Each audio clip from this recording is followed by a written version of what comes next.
Mais pourquoi est-ce si dur de dire non? C'est peut-être une question que tu te poses. Alors, pour moi, il y a vraiment...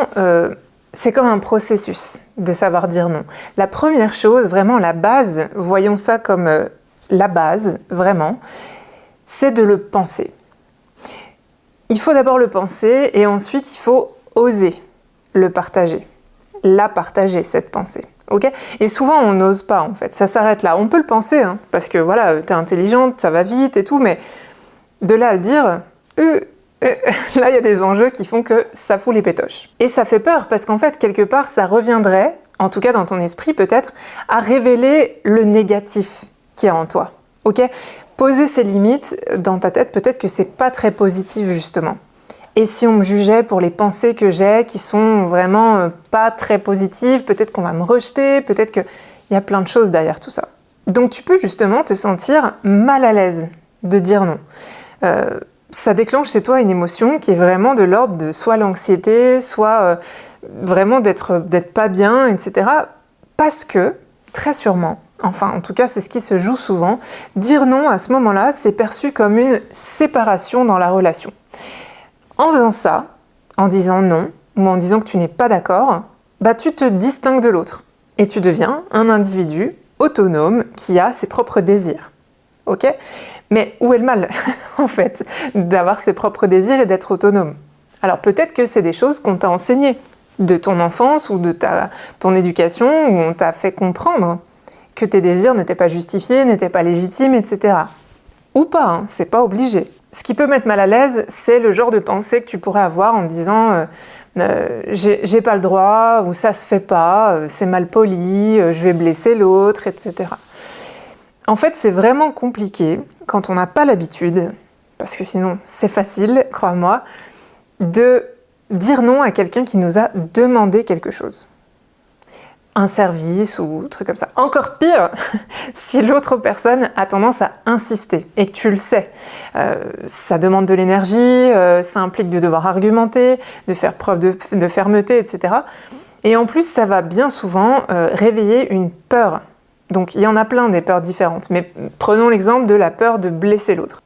Parce qu'en fait, si tu sais pas faire correctement, tu penses que tu vas blesser, et peut-être que tu as des expériences d'ailleurs basées là-dessus, sur « Ah oui, mais la dernière fois que j'ai dit non, ça s'est trop mal passé, etc. » Un autre type de pensée que tu peux avoir, c'est par exemple « L'autre personne va s'effondrer, ou en tout cas être vraiment mal à cause de moi. » Et ça, tu vois, ça peut être alimenté par des exemples que tu as eus dans ta famille où si là, quelqu'un disait non, c'était le drame, c'était les larmes, les tentatives de faire culpabiliser, etc. Faire de la peine à quelqu'un ou avoir l'impression de faire de la peine à quelqu'un, c'est très difficile à gérer. Souvent, il y a des sentiments de culpabilité, ou alors tu peux avoir subi la colère de la personne parce qu'elle ne sait pas gérer ses émotions, et donc bah, forcément, tu vas appréhender ce moment en te disant « Oh là là, non mais si je dis non, il y en a pour des heures, ça va être pire, etc. etc. » Donc, pour toi, en fait, dans ta tête à ce moment-là, dire non, c'est déclencher un conflit, il faudra que tu te défendes, et en plus de plus, t'es persuadé que c'est toi l'agresseur. Parce que c'est toi qui as dit non, donc t'as déclenché cette situation. En tout cas, c'est ce qui se passe dans ta tête à ce moment-là. Objectivement, c'est pas du tout le cas. Voilà, il y a ce conflit et ça te coûte de faire un effort, ça te coûte de l'énergie. Stop. Restez tranquille, restez prudente. Il n'y a pas de risque de confrontation, ni d'être détruite, ni d'être critiquée, ou rejetée, ou casser la relation. En vrai, prendre sur moi, c'est plus facile, ça demande moins d'efforts et j'ai l'habitude. Peut-être ça te dit quelque chose. Moi, j'ai vécu ça pendant des années, tu vois, donc je juge pas du tout, puis je juge jamais de toute façon. Mais il y a vraiment ce côté où, waouh, les enjeux sont ouf, je vais rester là, ça me coûte moins d'énergie. Mais il y a une époque dans ta vie où tu as bien dû dire non facilement. Genre, réfléchissons 2 secondes. Mais oui, il y a une époque où tu disais non facilement. Souviens-toi quand tu étais tout petit enfant et qu'on te dit, par exemple, « Mireille, va chercher ton livre. » Non. « Mireille, bois ton chocolat. » Non. Bah oui, en effet. Quand on est enfant, en fait, les enfants se posent en tant qu'individus, en s'opposant aux personnes en face. Et ils affirment leur individualité qui est toute neuve. Genre, bah ça y est, je deviens une personne.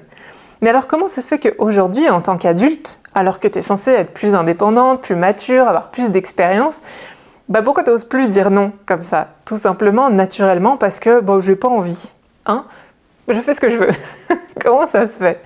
C'est possible que justement, lors de ton éducation, il y a eu ton non, et en face s'est mis une forme de chantage affectif de la part, par exemple, des parents ou d'autres personnes. Alors, on va pas blâmer qui que ce soit, ok, les gens font comme ils peuvent, on part du principe que, voilà, personne n'est pourri, mais du coup, si un parent ne comprend pas que son enfant il est juste en train de de créer sa personnalité et d'exister tout simplement par le biais de ce non, de ce rejet de certaines limites, d'un certain cadre, s'il le prend personnellement en disant « Mais attends, c'est quoi ton problème ?» alors que c'est un gamin de 2 ans, tu vois, il peut y avoir une réaction qui n'est pas appropriée. Donc c'est possible qu'il y ait une forme de chantage affectif, ce que je disais, pour faire culpabiliser. Par exemple, puisque t'es pas gentille, maman ou papa ne t'aiment plus. Bon alors, je fais ça d'une manière très grossière, nous sommes d'accord, mais quelle horreur! Donc ça veut dire que, en gros, si l'enfant ne se soumet pas, s'il manifeste sa volonté propre, donc il fait preuve d'individualité à ce moment-là, l'adulte montre qu'il désapprouve en lui déclarant qu'il ne peut plus continuer à l'aimer. Waouh! En vrai, c'est chaud. Parce qu'un enfant, peu importe son âge, mais n'a pas la maturité psycho-émotionnelle, n'a pas le recul sur la situation, ne se dit pas « Ah oui, non mais ça, c'est maman ou papa qui ne sait pas gérer ses émotions, qui le prend personnellement. » Non, à 3 ans, tu réfléchis pas comme ça, ou même à 6 ans, tu réfléchis pas comme ça. Et un enfant, en plus de ça, dépend à 100% de ses parents pour vivre. Ok, je pense pas qu'à 6 ans, tu aies déjà un job. Alors dans certains pays, oui, et c'est bien malheureux, mais du coup, t'as pas le recul, en plus t'es dépendant de ces personnes qui te disent ça, et qui menacent de t'abandonner ou de ne plus t'aimer en fait. Donc évidemment que cet enfant, il va prendre ses remarques au pied de la lettre, comme une vérité, comme une nouvelle règle à suivre. Ok ? Parce qu'en fait, il n'y a pas de pire punition pour un enfant que de perdre l'amour de ses parents. Ça, c'est vraiment la pire chose possible. Donc, en plus du désespoir d'être abandonné, là, s'ajoute le trauma d'être responsable de cette situation et d'avoir mal agi. Donc, imagine que, je ne sais pas si c'est quelque chose qui t'est familier ou pas, je ne sais pas, obligé, mais imagine ça, le contexte de base, c'est hyper compliqué parce que l'enfant, à ce moment-là, il va associer le fait de dire non à cette perte d'amour potentielle ou ce risque de ne plus être aimé. Ok ? Et s'ajoute à ça la culpabilité. Et puis, en fait, ça fait un globi-boulga, je ne sais pas comment prononcer ce mot, au point où ces deux choses, dire non et la peur de ne plus être aimé, vont être indissociables. Et ça, tu grandis, puis tu t'en rends pas forcément compte, puisque tu n'as pas ce recul sur les choses. Et donc, petit, mettons que ce soit ton cas, mais tu vas t'identifier au désir de l'autre. Tu vas vouloir y répondre constamment et tenter de devenir un enfant parfait. Ou une personne parfaite, si c'est toujours le cas à l'âge adulte.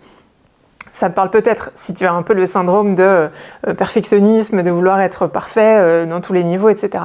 Donc l'enfant va vouloir être sage, va vouloir être obéissant, ne pas trop montrer ses émotions, surtout si elles sont contraires à celles des parents. Alors je parle des parents, mais ça peut être un tuteur ou autre type de personne. Et ça va normaliser le fait de ne pas dire non, depuis l'enfance. Ok ? Donc, qu'est-ce qui se passe une fois adulte ? Écoute, en général, si tu n'avais pas conscience de tout ce schéma qui s'est mis en place, parce que voilà, en plus on dit qu'avant 6 ans, c'est un peu compliqué de se souvenir de tout, d'avoir conscience des mécanismes qui se mettent en place et tout, en fait, inconsciemment, à l'âge adulte, tu vas revivre ce sentiment constamment. Cette angoisse d'être abandonné si tu dis non, de ne pas être aimé si tu te mets en opposition avec quelqu'un. Si tu exprimes une quelconque opposition sous une forme banale d'un juste non, pour toi, ça déclenche forcément, n'oublions pas que c'est associé, le risque de ne pas être aimé. waouh, mais en fait, il y a des enjeux super profonds. Je me rendais pas compte que c'était peut-être ça qui me faisait pas dire non. Et que c'est pas un manque de personnalité, c'est pas un manque de volonté. J'ai entendu des trucs, moi ça me fait toujours de la peine d'entendre mes clientes qui se critiquent, qui pensent qu'elles sont responsables de tous leurs échecs. Hein, on pourrait parler des régimes, mais ça, j'aborde ça plutôt dans l'autre formation, Adieu les compulsions. Voilà, des fois, c'est juste que le contexte n'est pas favorable. Pour les régimes, la méthode est pourrie, en fait. Il faut arrêter de faire des régimes, tout simplement. Et tu peux quand même perdre du poids et arrêter les compulsions, etc. Là, c'est pareil. Apprendre à dire non, c'est parce qu'en fait, peut-être on t'a formaté à bien la fermer et surtout ne pas être en désaccord avec tes parents, par exemple.